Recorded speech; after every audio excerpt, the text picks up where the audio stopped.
Wall Street Journal bestselling author J.D. Horn. My novels have been translated into 8 languages, and my short stories appear in multiple anthologies. The most recent, Palm Springs Noir, edited by Barbara DeMarco Barrett and published by Akashic Books, comes out this July. What this talk will cover: why create Curious Blue Press, open call versus invitation to submit, where to announce your submission call, the tools you'll need, ebook versus physical copies, Amazon-only distribution, other distribution, a hybrid solution, editing and working with authors, ebook production, physical book production, marketing. Let's get started. Why did I create Curious Blue Press? Let's be honest, I had the time. Also, there were books, like our Good Southern Witches book, that just didn't seem to be available. It didn't have the perspective or the flavor of the book I was looking for. With the large publishing houses consolidating and smaller publishers going out of business, it seems there are fewer and fewer opportunities for new, unagented, and inadequately agented writers. So I wanted to do what I could in my own small way to create one more welcoming space. And on a personal level, I've been struggling with writer's block. So I've been asking myself, how can I help others create even if I'm struggling myself? My answer was Curious Blue Press.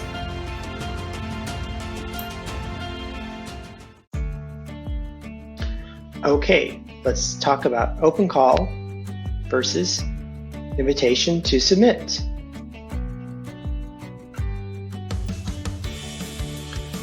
The story for Good Southern Witches were selected through an open call.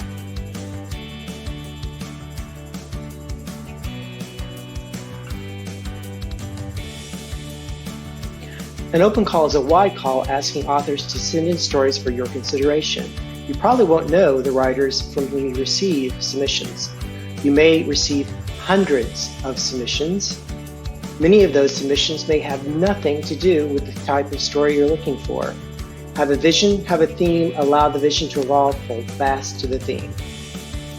I bring this up because I thought with the title Good Southern Witches, it was fairly clear the type of story I would be looking for.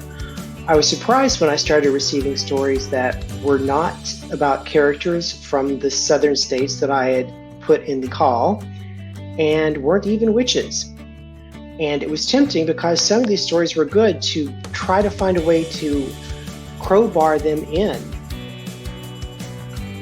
Only a few of the stories match my original vision of what I would include in the anthology. But by sticking to my theme of Southern Witches, I wasn't only able to create a cohesive collection, but I also acquired the individual stories that I was able to use to create an overall arc for the reader. So again, my advice when choosing stories is have a vision, have a theme, allow the vision to evolve, hold fast to the theme. Where to announce your call for submissions. Here are some suggestions. Keep in mind Duotrope is a paid service.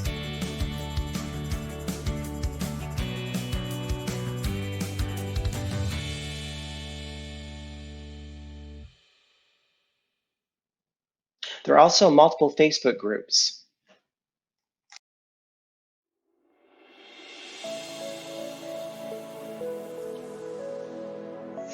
Be specific about what you're looking for. You'll see I was very specific about the stories, including some element of magic, and that the characters should come from or the story should take place in one of the listed states. Again, I still received numerous submissions for stories that were missing one or the other of these two elements, and sometimes both. Be specific about length. I made the mistake of saying a little over or a little under was fine. 8,000 words is not a little over 5,000, nor is 1,200 a little under 2,000. Be clear about what you're offering. If you can, pay your contributors. Be clear about the process. Do you plan on acting as editor of the stories in the collection, or are you simply collecting stories to print as submitted? Even being very clear that I intended to work with the authors on the stories, a couple still acted surprised. Set expectations. Be clear about when and how you anticipate notifying writers regarding acceptance or rejection. One editor I know takes the time to give feedback on every story. To me, this seems a time-consuming effort that will in some cases only backfire. The road to hell and good intentions and all that. I make it clear rejections will receive the same lame rejection notes. You don't need a long submission window. I'd suggest a month max. You can always extend if you aren't getting what you need, but it's hard on you and on the writers to close a window early. My theory is that people who write what you're looking for probably already have something ready or close to it. A long window only encourages people to write trying to match what you're looking for with varying results. This comes with the caveat that one of Good Southern Witch's best stories hit my inbox on the last day of the submission window.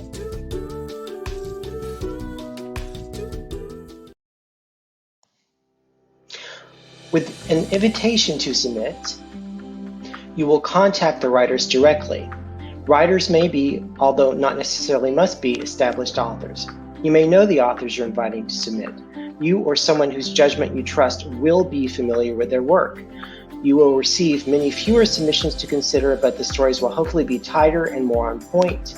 There will probably be an assumption that work submitted will be published. If this is not the case, make it clear in your invitation. Established authors may require prorate. As of September 1st, 2019, the Science Fiction and Fantasy Writers of America has established 8 cents a word as minimum prorate. If you're not capable of paying that, acknowledge it and offer what you can. Some may be willing to participate even though you can't pay the prorate. Okay, let's talk about the types of tools you'll need. It depends. Are you writing an ebook for Kindle only or for other e-readers, a physical book, or both? If you're creating a Kindle-only ebook, all you'll need is Word and Kindle Create, which you can download for free through KDP. You can also work directly in KDP. They have a version of this that is online. I would recommend downloading it though, so that you can see what you're working on more easily without having to have the file processed over and over by their system. Kindle Create is very easy to use. It's very intuitive. However, it is also very limited. The reason why your options are limited is that Kindle is trying to make sure that your file will be readable across all the different versions of Kindle, the different generations, the apps, the different kinds of fonts, the different kinds of backgrounds you can use. So you have, I believe, 4 different options, but if you're creating just for Kindle, this is the way to go. If you're wanting to create an ebook that can exist outside of the Amazon system, the Kindle system, as well as within it, I understand that Vellum is a great product to use. It is for Mac only though, and it is $199 for the ebook version and $249 for the version that allows you to produce ebooks and paperbacks. Again, it is for Mac only, and it is spelled Vellum. Their website is vellum.pub.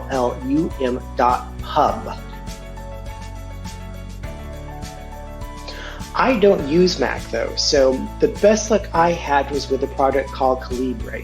It is free, it is easy to use, and I would recommend giving it a shot if you were trying to create something outside of the Amazon system. Again, you run the risk of having a file that isn't read cleanly across all generations of Kindle, but if you do not want to sell through Amazon, or if you want to be able to reach readers on Nook or other versions, I would recommend checking out Calibre. Scrivener is a popular writing program that also allows you to create ebook files. I do not believe that the Mobi option works any longer, but they do allow you to create an EPUB file. So if you already have Scrivener and you want to give it a shot, I would recommend giving it a shot, but I wouldn't buy Scrivener solely for the purpose of creating ebooks. There are several options for software for publishing ebooks. Some I didn't like because they force you into formats that I thought looked amateurish. Some are problematic because they try to force you into their own distribution system. I would not recommend this. Some are free, some are charged, depending on your budget, depending on what you're trying to do. Go and Google, see what's out there. I would still recommend the ones that I've presented here. Love Amazon or hate them. Amazon owns the ebook reader market. Deciding my best hope of breaking even on the Good Southern Witches and December 12th projects, spoiler alert, you're probably not going to grow rich off anthologies, was to enroll both anthologies in Kindle Unlimited. This means that both, as ebooks, only exist as Kindle books, as Amazon allows those ebooks sold only in their system to be included in Kindle Unlimited.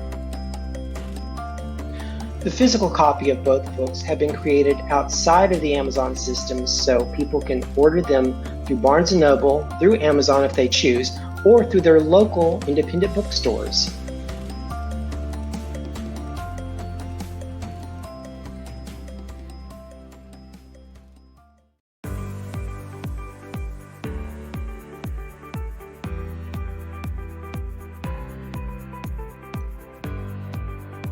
Creating physical books. If you created your ebook using Kindle Create, you are capable of using KDP to generate a paperback version, and KDP will walk you through that, and they will also provide you with an ISBN number. So if you only want to stay in the Amazon system and you created a Kindle book, you're pretty much done. Just go into KDP and they will walk you through the steps. Again, if you're staying in the Amazon system, you get a free ISBN and you don't have to worry about returns, which we'll discuss in a bit. If you are publishing outside of Amazon's print-on-demand system, you will need an ISBN. ISBNs are not inexpensive, although there is significant savings when buying in bulk. I believe Bowker Identifier Services offer one ISBN for $99, but 10 for $200. In addition to the ISBN, you will need to purchase the barcode for your book's cover. Ingram Spark is a subsidiary of Ingram. Ingram Spark works with small publishers and individual self-publishers. They can act either as a printer or as a printer and distributor. It costs $49 to set up a book for publication. 3 business days after you upload your file, you will receive an electronic proof. You may make corrections and upload new files multiple times. Once you are satisfied with the electronic proof, you may then choose to order a physical copy of the book. Do this. You'll spot issues with the book in hand you will never notice looking at the e-proof. If you need to make changes at this point, there will be an additional charge of $29. The cost to print the book is based on a combination of factors: number of pages, books, dimension, which affects number of pages, quality of paper, type of cover, and binding. If you choose to use Ingram Spark as your distributor versus parking your car in the street and using your garage as a warehouse, they will alert you that most retailers require a 45% discount off the top. Keep this in mind when pricing your book, as you will have to defray printing costs and allow for this discount. You must also consider the possibility of returns. If a retailer orders 10 copies of your book, they will pay cover price less their discount. If they return or destroy 8 of those copies, you are now liable for the printing cost for those 8 copies, if you chose the destroy option, or the printing for those 8 copies plus shipping if you chose to have them returned to you. Just something to consider.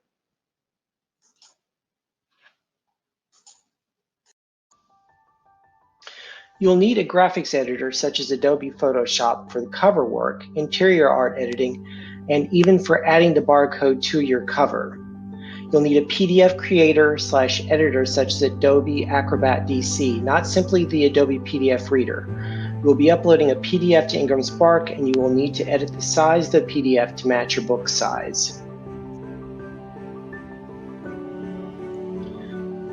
2 things I learned the hard way. Say your book size is to be 6x9, you will need to format your Word file so the page size is 6x9. After generating the PDF from the Word file, you will also need to edit the PDF to resize the PDF page size to 6x9. Otherwise, your eProof will have ridiculous margins, as the PDF page size will be 8x11, not 6x9. And secondly, Ingram Spark requires all fonts in the file to be embedded inside the file. Yeah, I don't know what that is about either.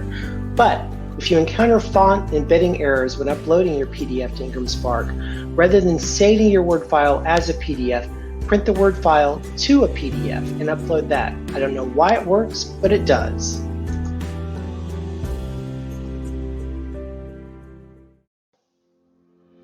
If you're purchasing artwork for cover or interior, be sure to buy the appropriate commercial license.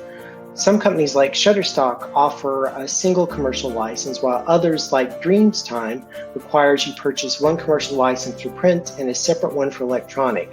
Still, Dreamstime may be a better deal. Shop around, but get the correct license.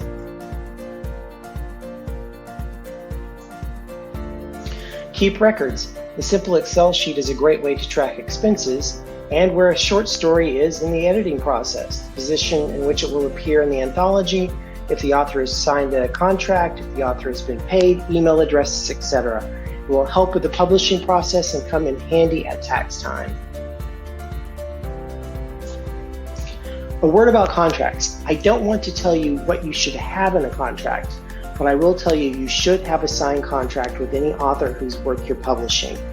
Google, pull together old contracts that you might have signed, find examples, look to see what's important to you, and make sure that it's all included and make sure that it's clear, and be willing to work with an author to get an agreement they're happy with, but don't have different agreements for different people.